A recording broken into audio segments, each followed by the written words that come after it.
But yeah, we're talking about self-love and loving yourself. So, and actually, as we just said, so you actually tuning in and listening to this is a form of self-love. It's a way to take our time in your day for yourself, spend it selfishly towards yourself for, hopefully to try and earn points in either the mental department, spiritual department, physical department. Not that we were going to make you fit, but I'm just saying whatever you do, you should try and always have a bit of selfishness. And I mean that in a good way, in the sense of whatever you put into yourself should be a reward in one of those almost like tick boxes, whether it's your mental health, whether it's your physical health, your spiritual health, your financial health. There's a few factors that we are going to discuss here today. No, honestly, that is probably the one area of all the self-loves where I struggle a bit because I'm not happy with where I am physically. But I do still tell myself good things, I will still every now and again look at the mirror. That's if I don't avoid them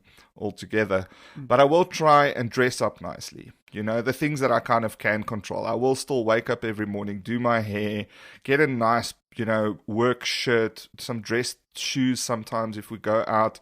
Make an effort, and still kind of make an effort with what you've got. And I'll still tell myself, this man, this body made some really beautiful children, and I've got a really beautiful wife, and I still have things. We get carried away by life, right? Sometimes that things pop up and we instantly have to pull out money for this and money for that and money for that. I'm sure you can relate to this because you've got kids. So this is an ongoing struggle for you as well, right? You've got a wife. You've got a wife who spends all the... It is though. So there's so many things that constantly demand our finances to be in order and for us to put money down on the table to solve these problems.